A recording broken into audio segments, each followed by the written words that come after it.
I am so excited to be chatting with all three of you. I watched my Dead Friend Zoe, and what a fantastic movie all three of you were in. It was just it. Not only did you star in it, I believe all three of you executive produced this movie. Is that correct? Yeah. Yeah, Correct. we're all given credit for that. Yeah.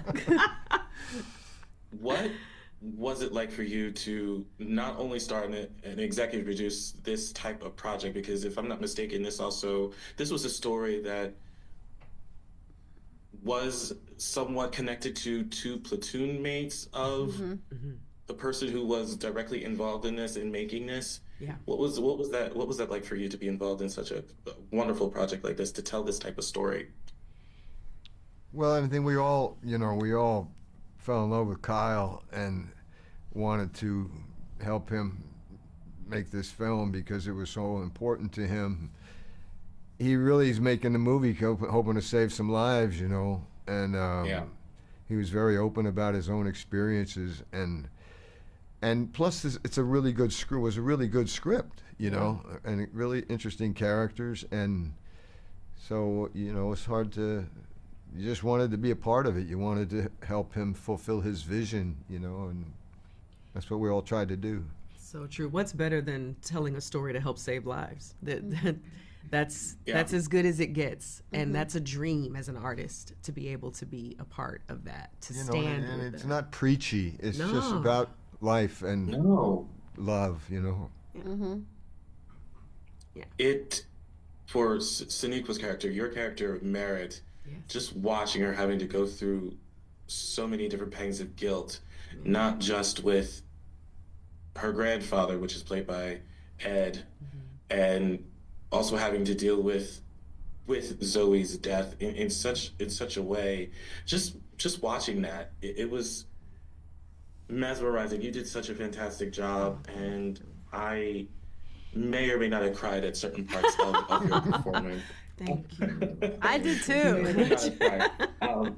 Thank you. I want to ask about the relationship as far as Barrett and Zoe was concerned.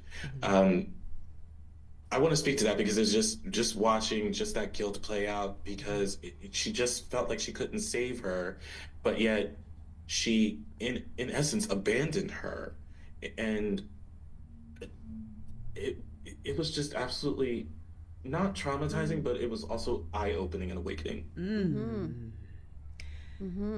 Yeah, well, Kyle, he says that this is 93.5, I think is what he said recently, 93.5% real life, exactly as it happened. And so he carried that guilt with him. He carried that survivor's remorse. He had to talk about it. And the more specific a story, as we know, the more universal. So it spans outward to everybody who's holding on to that kind of guilt, that kind of shame, that kind of survivor's remorse.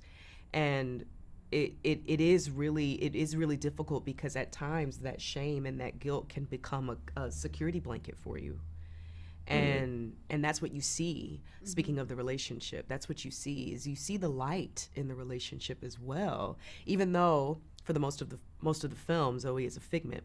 Yeah. It helps you rationalize isolating yourself. Yes, Yeah. because there's some joy to be had there.